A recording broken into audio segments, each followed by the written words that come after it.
अस्सलाम वालेकुम, क्या हाल है आप सबके। मैं उम्मीद करती हूँ आप सब बिल्कुल ठीक-ठाक होंगे, खुशबाश होंगे और अपने-अपने घरों में खैर और आबाद होंगे। तो आज की वीडियो की शुरुआत हो रही है ब्रेड क्रम्ब्स बनाने से। तो बहुत सारे जो कटिंग्स होते हैं ब्रेड की, इस तरह से जमा करके मैं फ्रिज में रखती हूँ और जब मुझे क्रम्ब्स बनाना होता है तो मैं इस तरह से उसके क्रम्ब्स बना लेती हूँ फिर। और इसको मैं रोस्ट वगैरह नहीं करती हूँ, वैसे ही हम इसको यूज़ करते हैं। बाहर अगर आप ब्रेड क्रम्ब्स खरीदने जाएँगे ना तो बहुत ही ज़्यादा महँगे होते हैं। इससे अच्छा होता है कि इस तरह से कर लें या फिर 1 पाउंड ब्रेड जो होता है वो ला के ब्रेड क्रम्ब्स बना लें घर पे ही। तो यहाँ पर देखिए खानम जो कल की चिकन सैंडविच हमने बनाई थी उसकी स्टफिंग बची हुई थी, तो इन्होंने अपना दिमाग चलाया और यहाँ पर ये जो है अपनी एक रेसिपी बना रही हैं। तो यहाँ पर ये ले आई हैं ब्रेड और ये देखिए इस तरह से इन्होंने यहाँ पर एक सॉस तैयार कर लिया है मेयोनेज़ और केचप डाल के। तो ये जो स्टफिंग जो बची हुई थी कल की सैंडविच की, तो ये जो है इस तरह से इसके अंदर सॉस लगाएंगी, फिर इसकी जो है गोल कटिंग करेंगी। तो मुझसे कोई पूछ रहे थे कि क्या आप बच्चों को इसी तरह से बात करती हैं, यानी एकदम एहतराम से और जी कह के। तो जी हाँ, बिल्कुल मैं अपने बच्चों को इसी तरह से बात करती हूँ हमेशा। कभी मैं जो है ज़ुबान ख़राब नहीं करती हूँ अपने बच्चों के साथ और ना कभी मैं इनके साथ ऐसी वैसी बात करती हूँ। तो इस तरह से घर का डिसिप्लिन, घर का माहौल जो है अच्छा बना रहता है। गंदी ज़ुबान, गंदा लहजा रखने से घर का माहौल एक तो ख़राब हो जाता है, दूसरा जो है बच्चे भी कुछ अच्छा हमारे से सीख नहीं पाएंगे फिर। तो इस वजह से मैं जो अपने बच्चों को इसी तरह डिसिप्लिन से बात करती हूँ। तो यहाँ पर खानम जो है अपनी ब्रेड की कटिंग इस तरह से कर रही हैं। यहाँ पर इन्होंने जो है क्या किया था कि जो लिड होता है बॉटल का वो इस्तेमाल किया था। तो ये तो एकदम परफेक्ट ब्रेड कट होती है इससे, देखिए बिल्कुल भी वेस्ट नहीं होती है। अंदर की तरफ जितना भी ब्रेड होता है वो सारा का सारा निकल जाता है। और ये जो बाहर का जो बचा हुआ है अभी, इसकी खानम जो है ब्रेड क्रम्स तैयार करेंगी। तो आज के वैसे वीडियो में कोई ख़ास रेसिपीज़ नहीं है, बस मैंने जो किया इफ़्तार के टाइम पे वही मैं आपके साथ शेयर कर रही हूँ। तो यहाँ पर मैं चिकन ग्रेवी बना रही थी, वही जो सिंपल से हमेशा जो मैं बनाती हूँ, वही तरीक़ा है मेरा बनाने का हमेशा। ये ग्रेवी जो है बहुत ही ज़्यादा सिंपल है और बहुत ही टेस्टी भी बनती है और झटपट भी बनती है, तो और मेरे बच्चों को ज़्यादा पसंद भी है। तो यहाँ पर देखिए खानम जो है आकर ब्रेड क्रम्स बनाने लगी हैं फिर। अब वो जो है उसी में डालेंगे जो भी मैंने बनाया था। तो देखिए खानम को मैंने हर तरह की तरबियत दी है, मिक्सी चलाने की, ऑयल में फ्राई करने की, कुकिंग करने की, कुकर में चावल वगैरह बनाने की, दाल बनाने की माशाल्लाह। तो ये मैंने अपना इंडक्शन चूल्हा निकाल लिया था अंदर से, क्योंकि यहाँ पर स्टोव जो है बहुत ही ज़्यादा स्लो हो गए थे, तेल जो है जल्दी गर्म नहीं हो रहा था, चावल भी जो है जल्दी पक नहीं रहे थे, तो इस वजह से। तो यहाँ पर मैंने सुबह में चना दाल इस तरह से सोख करके रखी थी। तो हर किस्म के पकौड़े खाना, जैसे कि मैंने बताया, हमें बहुत ज़्यादा पसंद है, तो मैंने आज चना दाल के पकौड़े बनाए थे जो कि बहुत ही मज़े के बने थे। तो इस तरह से मैंने इसको सोख करके बिना पानी डाले मैंने उसको पीस लिया था। तो यहाँ पर देखिए अभी जो है सुबह सहर की तैयारी चल रही है। तो ये हम मटर बना रहे थे।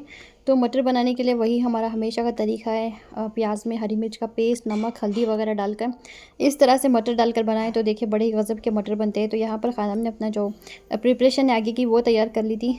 तो सबसे पहले कॉर्नफ्लावर में डिप करेंगी इस तरह से और उसके बाद ब्रेड क्रम्स लगाएंगी ऊपर से, फिर इसको फ्राई करेंगी। तो यहाँ पर मैंने इनको सेटअप तैयार करके दे दिया था, तो आप एक जगह खड़ी होकर इसको फ्राई करें अच्छी तरह से।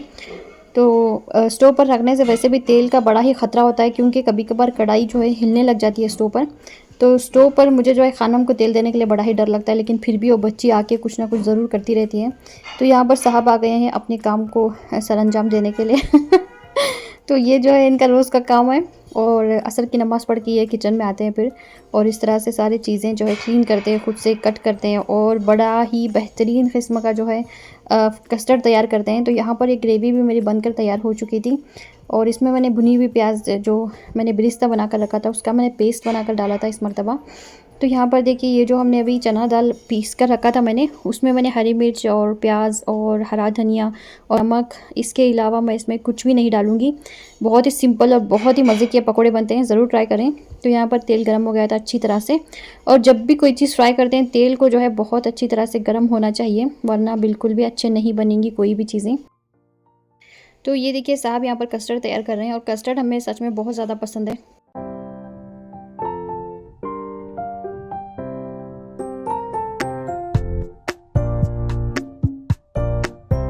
तो फ्रूट्स ज़्यादा होने की वजह से साहब ने यहाँ पर कटोरे चेंज कर दिए थे, और खानम को भी चेंज करना था, तो उन्होंने भी अपना कटोरा लिया आया था रेड कलर का।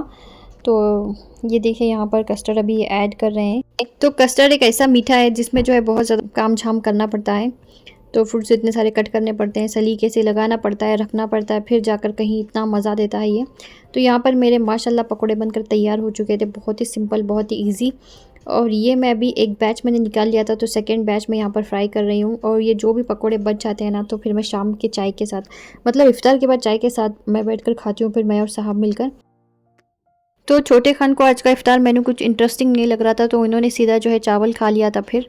और यहाँ पर मेरे जो है चावल और ग्रेवी दोनों बनकर तैयार हो चुके थे, तो मैंने उनकी प्लेट लगा दी है फिर। और इतनी तो गज़ब की मज़े की बनी थी ये ग्रेवी, मैं आपको बता नहीं सकती हूँ। इसको जो है स्लो फ्लेम पे पकाना पड़ता है बहुत देर तक, तब जाकर इसमें जो है इतना मज़ा निकल कर आता है। तो यहाँ पर चलिए फिर अभी मैं जो है इनको दे देती हूँ। अभी मतलब टाइम नहीं हुआ है, मैंने ये निकाल दिया है। फिर अभी हम बैठकर दुआ मांगेंगे, उसके बाद हम जो है अपनी इफ़्तार करेंगे। तो यहाँ पर खानम के जो ब्रेड पॉकेट्स है वो भी बनकर तैयार हैं, मेरे पकोड़े भी बनकर तैयार हैं मज़े के, और ग्रेवी और चावल भी बनकर तैयार है। जिसे जो खाना है वो खा लेंगे फिर।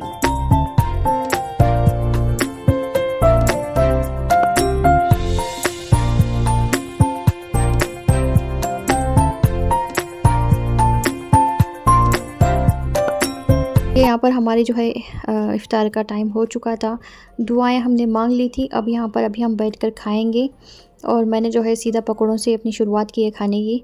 तो खानम यहाँ पर बेहद परेशान हो रही थी, वो बता रही मुझे कि आप मम्मा मेरा बना हुआ खा ही नहीं रहे हो। तो मैंने फिर कहा ठीक है बेटा, मैं एक खा लूँगी। तो हम सब ने एक एक खा लिए थे फिर, तो फिर वो ख़त्म हो गए थे। तो यहाँ पर अभी हमने अपनी इफ़्तार कर ली, उसके बाद हम जो है नमाज़ पढ़ेंगे, उसके बाद हम जो है अपनी मज़े की चाय पियेंगे। तो माशाल्लाह से सारा कुछ हो गया, इफ़्तार हमने कर ली है, मुकम्मल हो गई है। तो यहाँ पर खानम जा रही है तरावी की नमाज़ पढ़ने के लिए। तो किचन सारी मैंने अल्हम्दुलिल्लाह समेट ली है। तो जब किचन की हालत होती है ना इफ़्तार के टाइम पे, मैं आपको बता नहीं सकती हूँ, इतनी तो गड़बड़ होती रहती है, इतनी उजलत में हम लोग काम करते रहते हैं। और हर चीज़ जो है मैं क्लीन करती जाती हूँ और धोती भी जाती रहती हूँ साथ साथ में, लेकिन फिर भी फैल ही जाता है। तो यहाँ पर सब कुछ मैंने क्लीन कर दिया था, दूध मैंने गर्म कर लिया है, और बचे हुए पकोड़े मैंने यहाँ पर रखे हुए हैं। तो चावल जो है सिर्फ छोटे खान नहीं खाए थे अभी फ़िलहाल।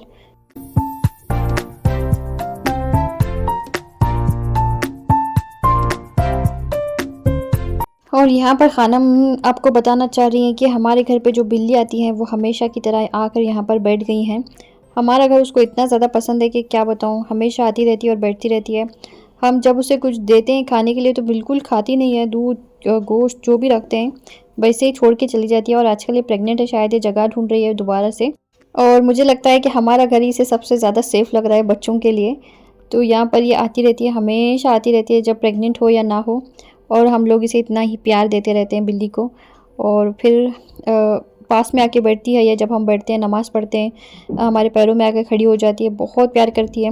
ऐसा जैसे कि पता नहीं हम इसे इसके साथ कितने सालों से रह रहे हैं, इस तरह का हमें ये प्यार करती है। तो यहाँ पर अभी हम दोनों मिलकर तरावी की नमाज़ पढ़ रहे हैं। तो नेक्स्ट डे है, ये सहर का टाइम है। तो यहाँ पर अभी सब लोग कर रहे हैं सहर।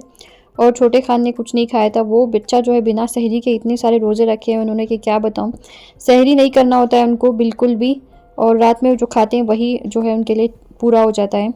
वो सिर्फ उठते हैं, पानी पीते हैं और फिर सो जाते हैं, और कभी कभार तो पानी भी नहीं पीते हैं, इस तरह का वो रोज़ा रखते हैं। हम लोग परेशान हो जाते हैं कि बेटा कुछ ना कुछ तो ज़रूर खा लें उठ के, लेकिन वो बच्चा जो है मना कर देता है फिर। तो ये था आज का मेरा बड़े ही मज़े का वीडियो। तो आज का आपको मेरा वीडियो कैसा लगा ज़रूर बताइएगा। अपनी दुआ में याद रखिए, लाइक शेयर और सब्सक्राइब भी ज़रूर कीजिए। अल्लाह आप सबको सेहत और तंदुरुस्ती दे, हर बलाएं आफतें और मुसीबतों से बचाएं। आमीन सुम्मा आमीन। अस्सलामु अलैकुम।